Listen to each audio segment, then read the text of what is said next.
느헤미야 9장 32절에서 마지막 38절까지 말씀 한 절씩 교독합니다.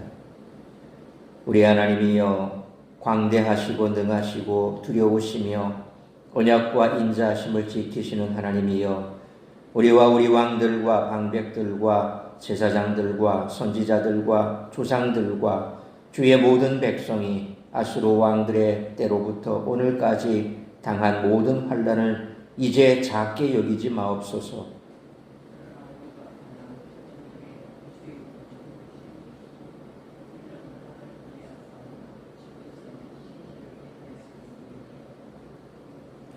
우리 왕들과 방백들과 제사장들과 조상들이 주의 율법을 지키지 아니하며 주의 명령과 주께서 그들에게 경계하신 말씀을 순종하지 아니하고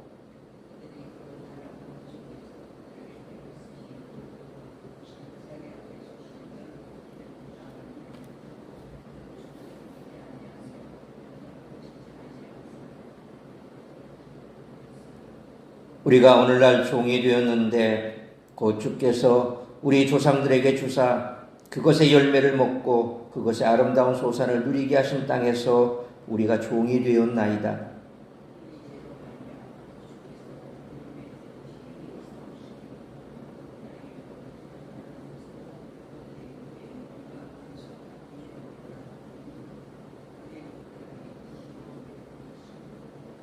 (38절) 같이 읽습니다. 우리가 이 모든 일로 말미암아 이제 견고한 언약을 세워 기록하고 우리의 방백들과 레위 사람들과 제사장들이 다 임봉하나이다 하였느니라. 아멘. 오늘 본문에서 느헤미야는 현재 이스라엘이 약속의 땅에서 다른 나라의 속국이 된 이유를 상세히 분석하며 그들이 현재의 상황에 처한 것은 당연한 결과라는 고백까지 이릅니다.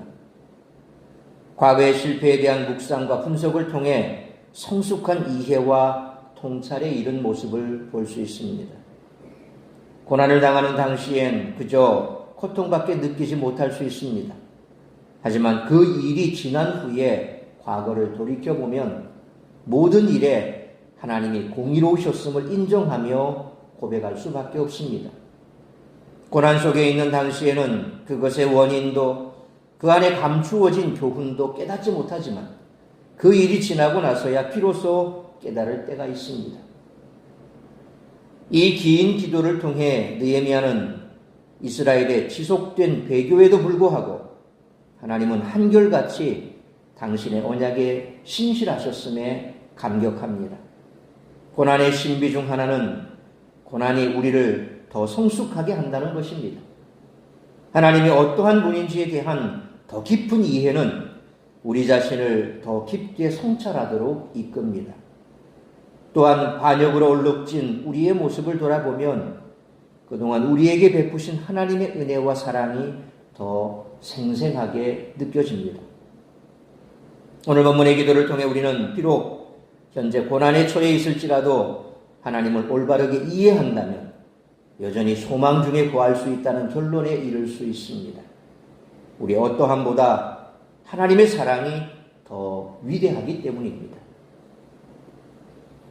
이전과 같이 하나님은 이스라엘을 애굽의 노예 상태에서 해방하시며 그들이 더 이상 노예 근성에 찌들어 살지 않기를 원하셨습니다. 하나님은 이를 위해 많은 이적을 행하시고 선지자들을 통해 백성들을 가르치셨습니다. 그러나 이스라엘 백성들을 오히려 노예로 돌아가는 선택을 하고 말았습니다.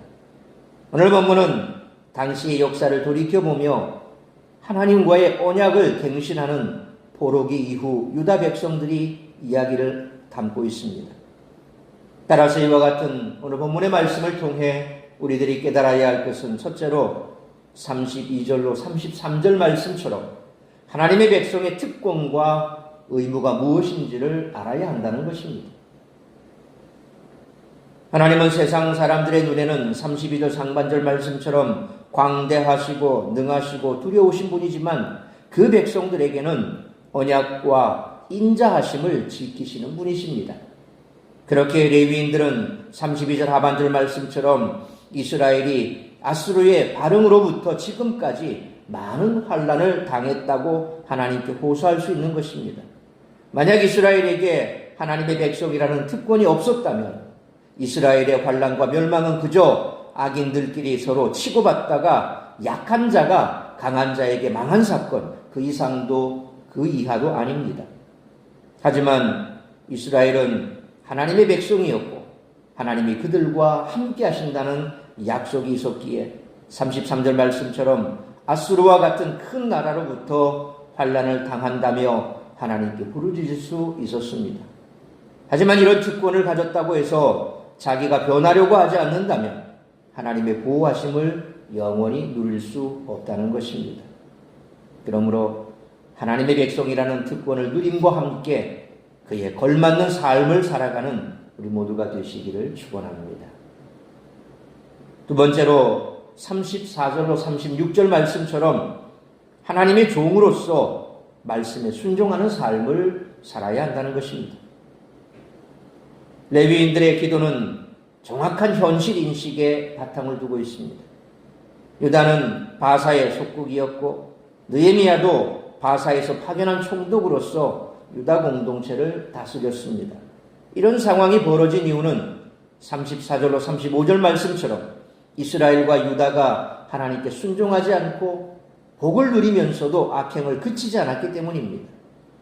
다행히 바벨론을 멸망시킨 고레스의 조치로 유다는 약속의 땅으로 돌아왔습니다. 하지만 에스라 1장 1절과 오늘 본문 36절 말씀처럼 그 지위는 여전히 바사의 종에 불과하고 하나님이 조상들에게 주셨던 땅의 소산 중 상당량을 바사에게 바쳐야만 했습니다. 이스라엘은 하나님의 명령을 따르는 하나님의 종이 되기를 거부했기 때문에 결국 다른 세상 나라의 종이 되고 말았습니다. 우리도 로마서 6장 16절로 18절 말씀처럼 예수님의 십자가 은혜로 의의 종이 되었지만 주의 말씀에 순종하지 않으면 죄의 종이라는 지위에서 완전히 벗어날 수 없습니다. 그러므로 말씀에 순종하고 죄의 종으로 불의의 병기가 되는 것이 아니라 성령의 소욕을 쫓아 의의 병기로 쓰임받는 삶을 살아가는 우리 모두가 되시기를 축원합니다. 세 번째로 37절로 마지막 38절 말씀처럼 하나님과 말씀에 우선순위를 두고 살아야 한다는 것입니다. 레위인들은 기도를 마무리하며 자기들의 문제를 해결하기 위해 무엇을 해야 하는지 선포합니다. 이스라엘이 대제국의 종이 된 이유는 37절 상반절 말씀처럼 그들보다 약해서가 아니라 하나님께 죄를 범했기 때문이었습니다. 바사는 37절 하반절 말씀처럼 유다 백성들의 생명과 재산을 주관하며 그들을 고통스럽게 했습니다. 이 문제를 해결하기 위해서는 38절 말씀처럼 하나님의 말씀에 순종해 하나님의 종이 되어야만 했습니다. 하나님의 종이 되지 않으려면 결국 세상의 종이 될 수밖에 없습니다. 우선순위를 하나님께 두기로 결단하시길 바랍니다. 이것이 우리가 살아갈 방식입니다. 비록 세상의 질서 가운데 있지만 하나님의 백성으로서 말씀을 더 우선순위에 두고 살아야 한다는 것입니다. 그러므로 하나님의 백성으로서 하나님과 말씀에 우선순위를 두고 살아가는 우리 모두가 되시기를 축원합니다. 사랑하는 성도 여러분, 예수 그리스도의 십자가 은혜를 통해 우리는 세상의 종이 아니라 하나님의 종이 되었습니다.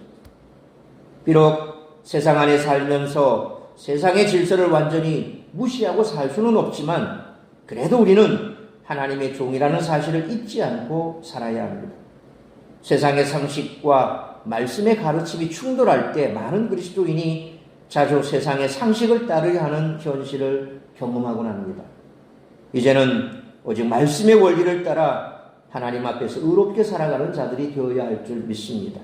그러므로 하나님의 백성이라는 특권을 누림과 함께 그에 걸맞는 말씀에 순종하고 죄의 종으로 불의의 병기가 되는 것이 아니라 성령의 소욕을 쫓아 의의 병기로 쓰임받는 삶을 살아가야 할 뿐만 아니라 하나님과 말씀에 우선순위를 들고 살아가는 우리 모두가 되시기를 주님의 이름으로 축원합니다. 기도하겠습니다. 걸어가신 아버지 하나님, 은혜와 사랑을 감사합니다. 오늘도 이 새벽을 깨워 말씀으로 예배로 하루를 시작하게 하시니 감사합니다. 이제 성벽을 완성하고 그리고 절기를 지키며 하나님 앞에 그들의 삶을 돌이켜 회개했던 그들이 다시금 기도하며 하나님 앞에 나아가고 있습니다. 과거의 그들의 조상들의 죄악을 보며 오늘 현실의 삶을 돌아볼 때에 과연 왜 이와 같은 일들이 벌어졌는가 더욱더 명확하게 그들은 깨닫고 하나님 앞에 자복하며 통회하는 기도를 올렸던 것을 봅니다. 우리 역시 마찬가지입니다. 하나님의 말씀 앞에 서지 않는다면, 하나님 앞에 기도로 나아가지 않는다면 우리의 삶은 결코 변화될 수가 없습니다. 말씀하시는 주의 음성 앞에 종이 듣겠나이다 하는 겸손한 마음으로 무릎 꿇을 때에 우리는 그제서야 우리의 모습을 보게 됩니다. 절망과 좌절과 고통 가운데 있을 때에는 그것밖에 보이지 않습니다. 그러나 시간이 지나고 난 이후에 다시금 하나님의 말씀 앞에 섰을 때에 과거에 있었던 그 좌절과 절망과 고통의 의미가 무엇인지 명확해진다는 것입니다. 그러므로 날마다 우리가 말씀을 기준 삼아 살아야 할 것입니다. 하나님의 말씀이 삶의 기준이 되어야 세상 속에서 세상이 기준이 아니라 세상 사람들이 살아가는 방식이 아니라 하늘나라의 삶의 방식, 하늘나라의 가치관으로 우리가 살아갈 수 있음을 잊지 않을 수 있습니다. 다시 한번 오늘 이 아침에도 지금 고난 중에 있고 고통 중에 있다면 과연 그 의미가 무엇인지 주님 앞에 묻고 또 기도로 나아가야 할 것입니다. 그리고 분명한 말씀의 기준, 세상의 방식이 아니라 하나님의 말씀에 우선순위를 두고 그 말씀을 기준 삼아 살아감으로 세상에 속한 자들로 살아가는 것이 아니라 오직 하늘에 속한 자들로 성령의 소욕을 쫓아 의의 경기로 하나님 앞에 쓰임받는 삶을 살아가게 될 줄 믿습니다. 오늘 다시 한번 이런 삶을 살아가기로 결단하고 우리 자신의 삶을 돌이켜 다시금 하나님 앞에 올려드리며 오늘 이 한날도 나를 통하여 이루고자 하는 그 하나님의 뜻을 이루기로 결단하며 나아가는 우리 모든 성도들의 삶이 될 수 있기를 간절히 빌고 소원하오며 이 모든 말씀 우리 주 예수 그리스도의 이름으로 기도하옵나이다. 아멘.